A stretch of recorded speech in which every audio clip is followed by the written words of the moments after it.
All right, so welcome to this wonderful workshop today and some presentations. So the first group we're going to have present is Ted Molinski, an alumnus working at Pathfinder Software. You're a game developer, programmer there. Made some awesome games as a student at DePaul. And we have a graduate student who's getting his Master of Science in Computer Science. Brian Gabor Jr. also made a lot of awesome games you guys probably have heard of at DePaul. And they're going to show their game that they've been working on called Slapfest. And let's just have them start. Are you using this mic? Yeah. All right. Let's give them a round of applause. Hello. How's it going? All right.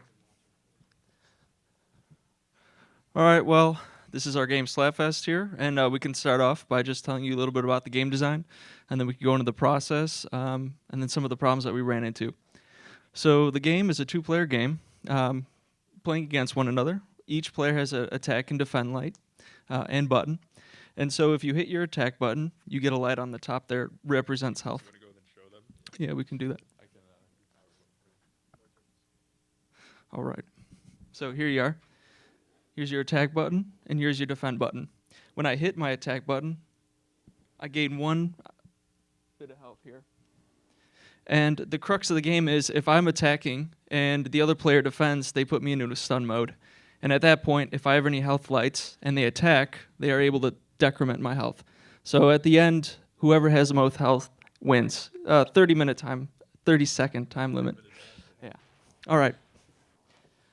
So to begin with, we started with the digital version, since that's what we have our background in. It was easier for us. So it was just a quick game, 2 people on the screen, same concept, but with controllers, conventional controllers. And when you'd hit, you'd get a little, the first one was a number, so you'd see 1 through 20 or whatever. And it wasn't really that great when you were trying to represent health, but we did figure out a few things. We found out it was fun. A lot of people really liked it, and whoever we showed, they got into it. But as well, the health indicators weren't really well. So you would see a number, but how do you see a number from far away? It's pretty difficult. So what we ended up doing was putting a little green block there. So when you'd get a piece of health, you would see a green block next to your person. And that worked out really well. And that transitioned to these lights well. So next is the first physical iteration.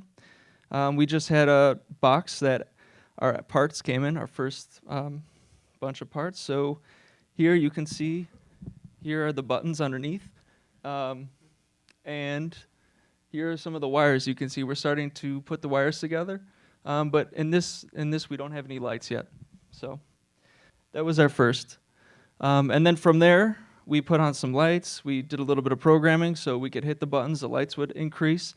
We made the system, and I can talk a little bit about that, to, to resolve the actions of the players.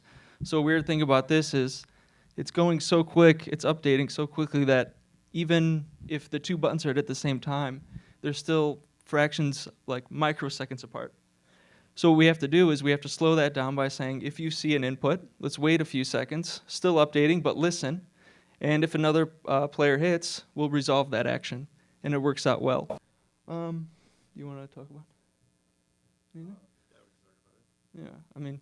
So a few things, like we came into an issue is we had a prototype working off a visual screen, and like I think you talked about it a little bit, that how do we display all this information, and you're kind of limited by this factor of just lights and buttons, and you don't have this huge computer monitor screen to work off of, and you think of a lot of really creative solutions to these problems, and now we're talking about how to create a timer for this, because he talked about a 30-second interval of a game, and now we've had no idea how to like incorporate that into this game to make it look and feel that it was part of the game. And now we've come up with this egg timer solution that I think would be like a really good solution to that problem. Yeah. I don't know if you want to expand on that. Yeah, so yeah, like Ted is saying, we're trying to figure out the timer issue because it is 30 seconds, and you don't want to show like numerical values, because how do you make sure that each player can see those? So if I'm on the left side or the right side, how do I ensure that you can see it and I can as well? So Ted came up with this good idea, and we're going to prototype it soon. It's like an egg timer, right? So you pull it back, it goes all the way until it has a ringer and it ends. I mean, that works with it's very hardware, it's very basic, so it could work. You can see it from multiple angles, and it's loud when it ends, so that could work out. We could talk about some of the challenges we came across. So the first thing that we realized is it's very easy. I shouldn't say easy, but it's cheap for students to digitally prototype, but it becomes very difficult and expensive when you try and do it with a physical prototype. So I guess. Yeah. So, going off his statement, we had to make 32 lights on there, but a normal board only has like maybe 20 input-output pins. And so we saw another board that gave us like 60 input pins, and then that was like $70, $80 for that board. And then we found another solution with these little chips called shift registers, and they're like 50 cents a piece. So instead of going out there spending $80, if we would have researched it for like maybe another day, we could have found out about these shift registers and spent $2 instead of 70. Another example would be, since we haven't really wired anything before, when we were soldering these wires together, the lights had maybe wires this long. So we had that, and then we plugged it all in and then tried to shut it. It wouldn't shut. So we had to come up with a solution where we took the breadboards, glued them to the top there, and then so the breadboards are right next to their designated lights, so it's really easy just to plug in. So you minimize those cords immensely. You can close it that way. It's also easier to debug if they have their own separate breadboard. Anything else? I don't know. Let's see. No, I think that's good. Yeah. Any questions? All right. Cool. All right. Thanks, man. All right, so let's move to the main event with the speakers. All right, so it's Jay Margalus and Russ Lankenau are co-owners of Lunar Giant, a local game company that gives back to the gaming community. Lunar Giant has released game titles like Delve Deeper, available on Steam, Mega Ran the Game, in conjunction with nerdcore rapper Mega Ran, and are publishing the upcoming indie game Tetrapulse for Steam. Some of their other combined accomplishments include founding the nonprofit IGDA Chicago and the Hackerspace Workshop 88, the co-working space Space Lab 1, and teaching games at DePaul University. Let's give them a round of applause and welcome them. Okay, so we need 6 volunteers, we're going to deplete like half the crowd right now, basically. So 1, 2, come up here. Up here. You gotta come up here. Okay. All right. So I need a. Let's do this, Chris. Where's my? All right. Okay, so we got 6. We got 5. One more. What's the level of pain this is going to involve? Well, I can't promise. A little bit of pain. No pain. I had a site open earlier. Yeah, over by the podium, please. In the light, all right. All right, and I'm going to have to ask everybody to hold on to the exposed wire and don't shuffle your feet, please. All right, cool. Jay, this tape was a bad idea. Milk was All right. a bad choice. Is there internet on this Can we thing? hold on to this now? There we go. Hold on to the exposed wire, please. All right. So come on into the Lunar light, I Giant think. presents a live murder of 6 people. Yes. Chain electrocution. I'm having internet connection deals. All right. I don't want to shuffle my feet. Give me Four. I don't know what that would do. All right, you got to come over to the end because you got to be in order. Oh, okay. Because it hits a Google real quick and then There it. you go. Sweet. Oh, yeah. Thank you. All right. This is good because, Russ, you're still setting up, I'm guessing, right? I am still setting up, yes. You know what's happening is while people are touching things, it's also fudging with the, as I type. This is so rad. Okay.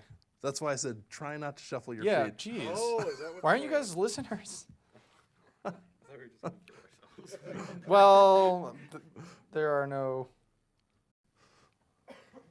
promises. Okay.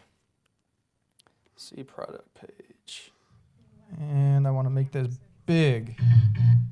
Okay. All right. Russ, I'm going to come around now. All right. Who's 1, 2, 3, and 4? All right, they're all in order. So Brian's 1? Yes. Brian's 1. All right. Put your hands out like you're about to give me a high five. Okay? All right, I'm going to come behind you guys so you guys can ready? kind of turn this way.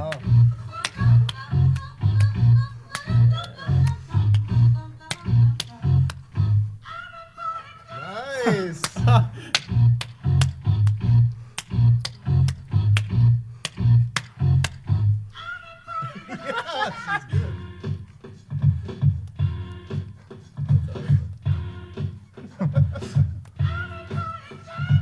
There you go.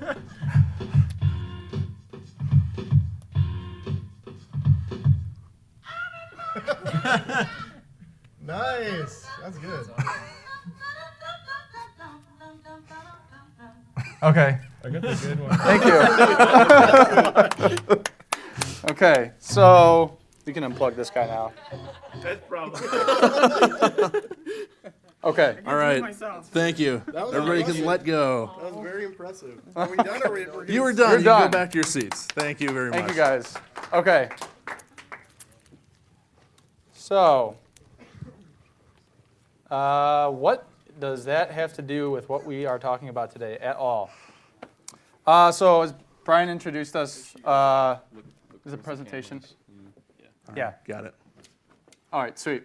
So, as Brian introduced us, it's Russ and Jay from Lunar Giant. We make games and we also hack things. Yeah. And so what we're going to be talking about today is how non-traditional game interfaces, a few explosions, some small fires, and other catastrophes are going to change video games. And we're not just talking about things like Jay had on the previous page Right. that are going to cost you a fortune to have in your Right. house. We're going to talk about ways that you can actually Right. inexpensively interact with video games in a different way. Yep. So what we just used was a microcontroller that's based off of something called an Arduino to basically interface with the computer, and then each of you guys carried current and were a different button for the computer, essentially. But what does that have to do with anything we're talking about today? Because we were playing music, we weren't doing anything related to games.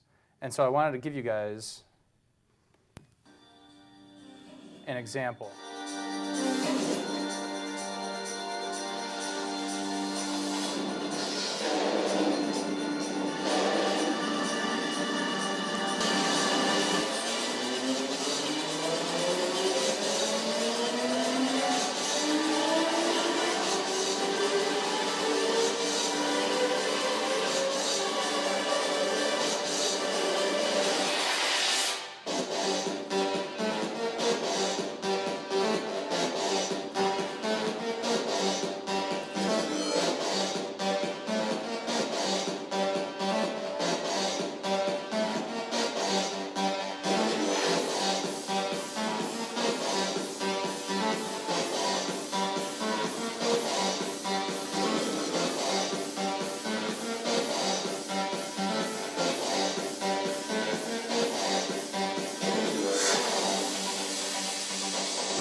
So what you guys just saw there was people basically turning Frogger into a more interactive game than just using a traditional controller, right? And so what we're really talking about is structurally changing the way that we approach how we play a game, okay? So if you think about a traditional game or a game console, you have a controller hooked up to a console, hooked up to a TV, and the way you interact with a game like Frogger is by moving forward and then left and right and trying to stay out of the way of cars. But when you put an interface like down on the ground in this example that we just showed you guys, for instance, or there are other examples where people use buckets of water as a way to interact with the game, you completely change the way the game's approached, right? So instead of now hitting buttons, you're dancing around, and it makes the game more challenging and also more meaningful, like in the physical realm. And if you think about the way that controllers have typically been structured, you start out with basically 2 buttons and a D-pad, which is exactly what that device that we were playing with has, two buttons and a D-pad. Yeah. But expanding beyond that, it's difficult to see a lot of examples of really, really interesting new ways of interacting with video games. They're basically either a controller or something that's mapped to a controller. And what we really like to see, and to really change the way you interact, is it's not just a regular controller. It's a truly innovative way of interacting with a game or experiencing a game. So who cares? Why is this important at all? Aside from structurally changing the way we approach games, what's the big deal about this, right? And so something I wanted to kind of introduce to you guys today is, so Roger Ebert famously said that games weren't art, right? Yeah, I think everybody here who's in the game design program would argue that the games are art, right? People who are making drawing and sound and putting all those things together, how could art not possibly be a product of that? But if you think of other art forms, if we're talking about cinema, if we're talking about, and I think I have, yeah, if we're talking about film, if we're talking about cinema, if we're talking about music, if we're talking about like Bob Ross painting or something like that even, all of these forms of expression have less limitations than video games, right? So if you think about video games, you have the controller, which is a limitation because that's a way that you have to, that's something that you have to use to interact with the game. You have the console, which has hardware limitations. You have the television screen, right, which is like a box that limits the way that your content's displayed. And so what's important about this, what's important about talking about changing interfaces is that you're furthering a medium as well, right? You're furthering games and the way that game designers can express themselves and convey ideas for people to consume. I think this is one of those cases where having strict limitations is actually a really interesting way to inform the type of game you're going to make. Right. Because the one thing that video games have that the rest of those art forms don't have is that you actually have physical limitations in if you're doing a painting. Mm-hmm. There's things you can't do with a painting that because you're not limited by reality in a video game, you can actually do. So bringing it back to actual physical interactive limitations could be very, very interesting. Right. And one of the problems with the way the game industry functions right now is that there is some, but not much innovation, right? And if you look at, for instance, this is a perfect example. I can't remember what the handheld console on top is called, but that was made by Nintendo. Game & Watch? 1982, made by Nintendo. And March 2006, the Nintendo DS comes out. Do they look very similar to you guys? Right? There are some things. There's some innovation that's happening now, and that's like Kinect, for instance, that we're talking about. But even when you talk about like the Wiimote or the PlayStation Move, there's still controllers with buttons on them that you use to interface with the console. Okay, so in the game industry at large, there's even if we're talking about like the Oculus Rift, for instance, right? The Oculus Rift is still a controller. Typically, the way that the typical setup is a controller hooked up to a screen, basically that's 3D. So it's a little bit different, but it's still very similar to everything that we've ever experienced. And it's not a completely different way to experience games as a medium. Anything you wanted to say? Nope. Okay, so like we said before, this is not a problem that many other media encounter. In that many other forms of media have some limitations, but not as many as games. Okay, so this is something that, for instance, film and music and art, they don't encounter as much. And so this transitions into like where things are heading right now, basically, and why this is more important now than it ever has been before. And game development, from a developer's point of view, is a completely changing landscape right now, right? So all of the tools that you need to create games, like Unity, for instance, right? It's freely available to anybody who wants to use it. And what's that done? That's opened up the landscape of who can develop games. So it's not just straight white males anymore. It's anybody who wants to make a game. And when we made Delve Deeper, we started in 2006, and we used Visual Studio Express and the XNA framework We did all of our audio recording in my living room with a program called Audacity. So we used all these free tools to produce the game. And it was really, really easy for us to go pick these up and learn how to use them and make a game. But it's kind of different when you get to the player, because there's differences between creating a static game that someone can play through, or a game with a kind of a fixed story that someone can play through with a standard PC keyboard and mouse, and some of these other things like the Oculus Rift even, or Kinect. And what we want to really see, and what we do see, I guess, is that some of this technology for building new interfaces and interacting with computers, or not even with computers, just building games that are wholly electronic games that have no computer attached to them, that's becoming a lot more accessible for an average consumer. Right. And so the main point is that the democratization of both the tools to make games and the ways that you interface with games, because they're either free or cheap or easily available, is changing the way that we're consuming games now. And that's important because it's an art form, it's a medium, it's the way that we express ourselves.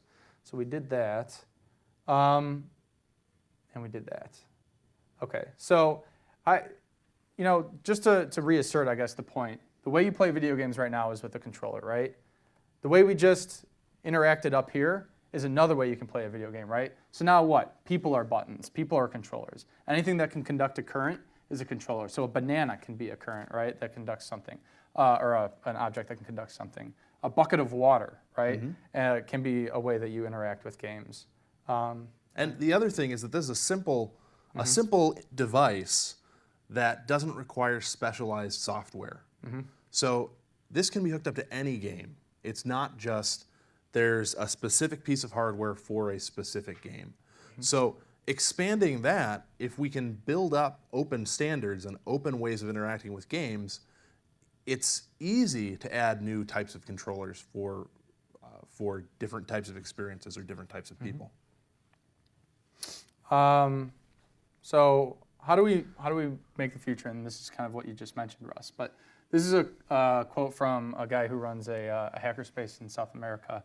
And he said, "The maker movement is accelerating innovation, making it possible for a whole society to activate its latent potential." Okay, latent potential. Does anybody know what that means?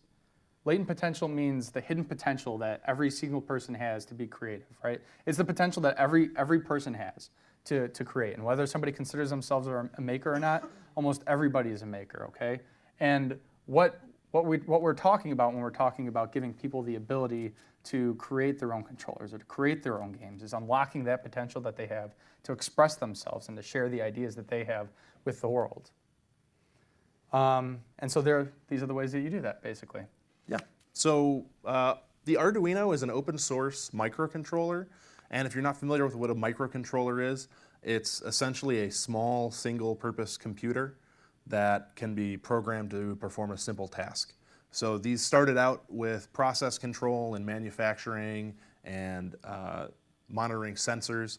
But the Arduino was the first one that I used that was really easy for the end user to program. You can program this on any computer with Windows, Mac, Linux, and the way that you program it's very simplified. But they're also really easy to connect to external sensors. So, for example, the Makey that we used is based on the same basic technology, the same microcontroller family as the general Arduino board. But the Arduino is very, very flexible and easy to use. So it has become this central kind of gathering place for people who want to make interesting, interactive things to share their ideas and a platform to build on. If you guys have ever seen those videos on YouTube of the people with the crazy Christmas lights setups for their homes, okay, and they've got like lights going off with music and stuff like that, you can control that kind of stuff with an Arduino. You can control that stuff with a little box, basically, right? So they're very, very powerful ways of interacting with different inputs and outputs. This is an example of the Makey that you guys just used here, and we're going to show you when we move over to the table there how to use the Makey as well as the Arduino. But we want to close with a couple things with this before we do a couple demos for you guys. And this is from the guys who make Makey, and this is exactly what we're talking about. We believe that everyone is creative, inventive, and imaginative. We believe that everyone can create the future and change the world. So we have dedicated our lives to making that easy, to use, making easy to use invention kits. We believe that the whole world is a construction kit if we choose to see it that way. All right, just transplant that or throw games in there, and that's exactly what we're talking about, is using open hardware as well as some software that's available now to create new ways of expressing yourselves. And so I wanted to close with something, because we talked about a lot of high concept ideas here. We talked about a lot of like, you can express yourself in all these different sorts of ways, and it's a new way to transmit ideas by changing the way that you interact with games. But there are some real applications of this that are even happening like today, and I wanted you guys to see an example of that.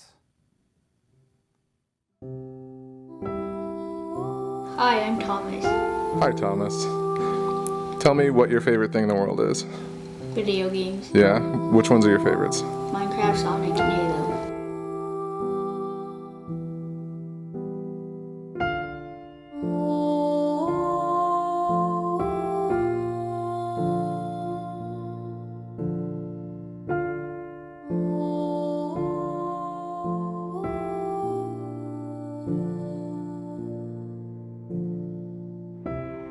Here we have the prototype. This is the brain that fools the computer into thinking that this is a keyboard and mouse, so there's no software installation necessary. What I have here is directional pads mapped to W, A, S, and D, and buttons over here to mouse clicks and inventory and stuff. And this is your mouse movement on this tiny joystick. This was so Thomas could play Minecraft with a game controller configuration, because Minecraft doesn't natively support game controllers. Now, Thomas still has enough muscle control to use a game controller, but not everybody does. Let's say your arms were not as mobile, or your wrists were not capable of moving. Then you would switch to a lap board. Nice, comfortable board, sits on your lap, and you could place these, wherever you wanted them, on the lap board to be where would work for you. So, let's close our inventory there. You see they still work. Let's jump out of there. So I can still look around. You could put these wherever you wanted. It doesn't even have to be on the lap board. You could place a button on your shirt to work with your chin, or under your foot, under your elbow. Whatever works for you, this system doesn't care. It's cheap, and the fact is, since these are just simple switches, you could make your own switches to go in it out of wire or aluminum foil. It doesn't have to be complicated, and it doesn't have to be expensive. As you may have noticed, many of the parts here are 3D printed. I want to give special thanks to Lulzbot, the 3D printer company. When they heard about this project, they quickly jumped on board and donated a printer, just because they thought it was a noble cause. We, like Lulzbot, believe in sharing information freely, so I'm going to upload all of these files online so that anybody can download them for free and modify them, or more importantly, improve them. Like I said, I'm not an engineer. I encourage people to make improvements and make variations of my designs, or make new designs that are even better. When I started this project, I thought I was just going to be a quick little controller I'd make for Thomas, and then I would move on. What I found was so distressing and frustrating, I just couldn't leave it there. The cost for many of these devices online is extremely prohibitive. Something like a little button like this might cost upwards of $70, $80, whereas a tinkerer in their garage can make something like this for under $30, possibly $20, depending on what tools they have available. To that end, I've created thecontrollerproject.com, a site where tinkerers like myself can go and offer their services to help get people interfacing with their computers, and people who need help can go there to look for someone who can help with their specific need. That's thecontrollerproject.com. This has been an enlightening project. If you want to learn more details and see photographs or schematics or download the files, go to hackaday.com or this link to the actual project itself. There are also other communities that you should check out, such as ablegamers.com, a community of people with special needs, Or remember to go to thecontrollerproject.com if you'd like to offer your services or if you need somebody's services. Be sure to leave a comment here also if you have any other resources that might be useful or any thoughts on how to improve the system. So there's a lot of power in not only being able to construct interfaces with games to express your ideas, but there are a lot of people out there who can't interact with games with the traditional means that we've built for them. And so this is one of the many kinds of different possibilities that we're opening up when we're talking about building non-traditional interfaces. And I think that things like this are going to only become more common as people try and make their experience something that's fun for them. And it's not just going to be you take what we sell you and you like it. So I'm really excited about the way that things are moving with open hardware and with open source software. And I'm excited to see where that ties in with games. All right, so we're going to jump over here now and show you guys a couple more things. There's a makey over there. Yep. Okay.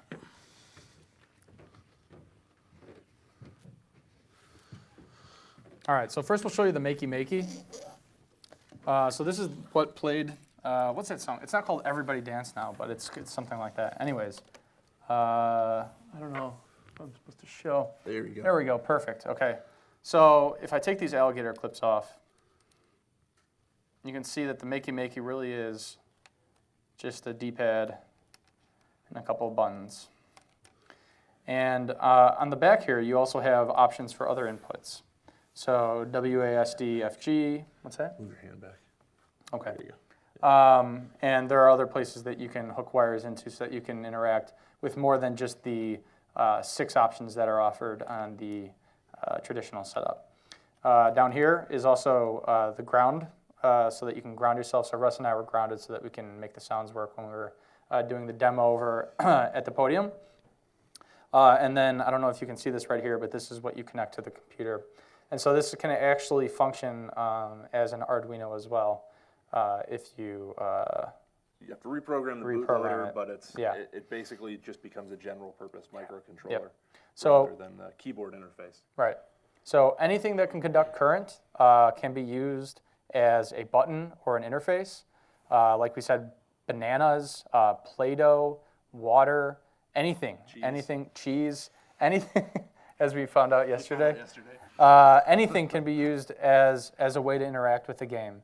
And so, I mean, if you think about that in a very broad way, you can completely change the way you think about a game with just a couple tweaks. And this is the basic concept behind the makey. This is the Arduino microcontroller. So it's an open source project out of Italy, and I have it set up here to simply light up an LED when I press a button. But that kind of thing can be extended and programmed because this has a microcontroller on it. We can program games on this and have totally disconnected games that are battery powered that you can play with and not be tied to a computer or not be tied to a specific type of interface. We have a lot of sensors available that you can use to build things like laser tag out of a couple different microcontrollers, right? So if you think about it, all you need then is a receiver and a couple lights on there to indicate health. And you have 2 of those, and then you have people pointing remotes at each other, and you can make laser tag.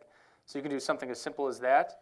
You can also, if you look at the button over here, the button can be replaced with any other kind of input, right? Right. So you can use a digital. The typical way that you interface with a controller, you have digital inputs like buttons. You might have analog inputs like thumbsticks or the back triggers on a controller. Right. So there's different ways of representing those as well. You can use bend sensors to be analog inputs. You can use knobs to be analog inputs. So there's a lot of different ways that you can construct something to make a different type of experience. And this is kind of the so this is to keep in the spirit of talking about open source hardware and to kind of close it off and get you guys thinking a little bit here. So far we've shown ways to change the way that we interface with games. But Russ and I also mentioned during our discussion other limiting factors for games, including the box that the game's loaded on and the screen that you look at a game through. And so this is something I built is called a Megi Junior RGB. It's completely open source hardware and software. And yeah, you can see it actually really pretty well. But it's comprised of an 8x8 grid of RGB lights that you would never consider when you were talking about video games. And so the point is that there are all sorts of different ways that you can look at games and you can interface with games, and particularly electronic games that are available to you now more than ever. These Arduinos cost $30. This, for all the parts for this, cost about $80, and a Mega Junior costs about $40. So for the price, we should say that the Arduino development board costs about $25 for this one. The components can be had for less than $5. So there's a lot of clones out on the market that simplify the design or change the form factor. And things like this can be integrated into games for very little cost, a few dollars per unit. And so yeah, that's the availability of cheap tools and cheap hardware and open source hardware now are opening up the doors for people to interact with games and also interface with them in different ways. And that's what we'll be working on the workshop later today with, and that's the takeaway for you guys. You can express your ways in new and different ways than you never could have before now, and you can help people, right, who genuinely need or want to play games but weren't before because of the limiting factors behind hardware put out by large companies that fits only most people.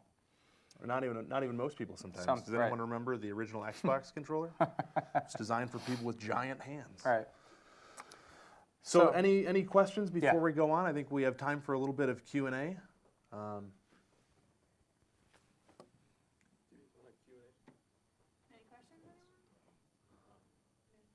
Yeah. What other kind of games have you guys made with this? So the question is, what other kinds of games have we made with non-traditional interfaces? Aside from what's on this guy right here, I don't know. Have we done? We worked with a group of therapists on a game that helps kids, autistic kids, basically communicate with people. There's been a lot of stuff done with eye tracking in that kind of realm as well. Right. I personally like having stuff kind of randomly generated. So one of the things that I've been working on is a radioactive sample and a Geiger counter used as a randomness generator in video games. So it's a little bit interesting because it's a very indirect method of control, because all you can do is move the uranium ore closer or further away from the detector, and even when it's far away, you're still getting 20 random pulses per minute just from natural background radiation. So that becomes kind of an interesting input that's not necessarily in the user's control, but they have a little bit of input into. Yeah. What else? Yeah. Do you think there's a way that you can... Sure. Do you think there's a way that you can sort of package these new ways to interact with your games to make them, I don't know, like say you were going to make a user interface for Delve Deeper, would there be a way that you could like package that so that everyone could play this, or would this have to be a home project for everyone? No, absolutely. I think you could package it. I think you could package it. How rad would it be if something like this came delivered to your house with a game that whoever you bought it from built, right? And so now you have the ability to both play or hack this yourself and put whatever games you want on it, as well as play whatever game comes with it, right? So if you think about how much games, like traditional games, cost, if you go to a Kmart or something like that, it's like $60, $65. With this, it'd probably be about $80, and you would get a game as well as a whole console on it, right?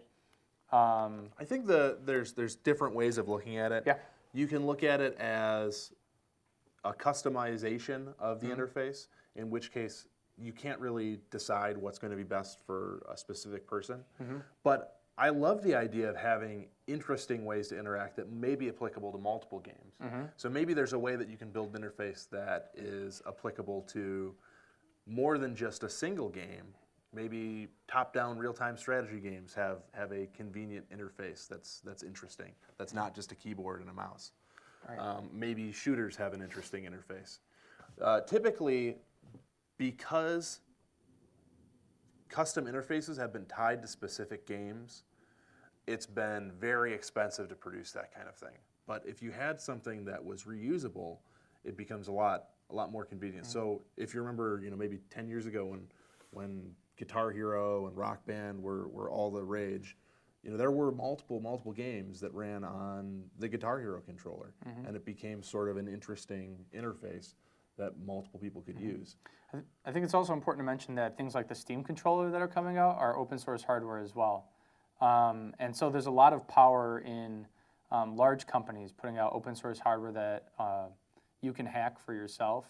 And so what you'll see is large communities popping up online of people who have different kinds of schematics on how to hack the Steam controller to use it for specific kinds of games that you play.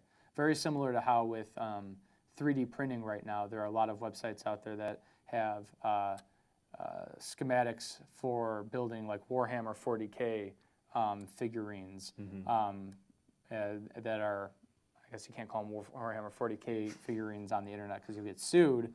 But that's what they are, right? And so Miniatures, right?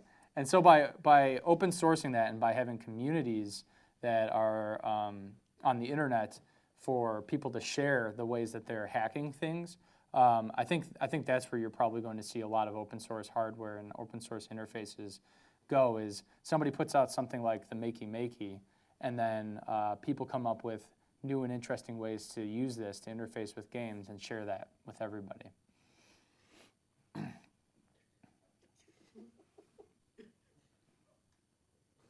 What happened? I think they're playing with the hardware of the projection. Okay. Any other questions? Okay. Cool. Let's give them a big round of applause. All right. Yeah, thanks for coming out, everybody, today, and we hope you enjoyed it. Yeah.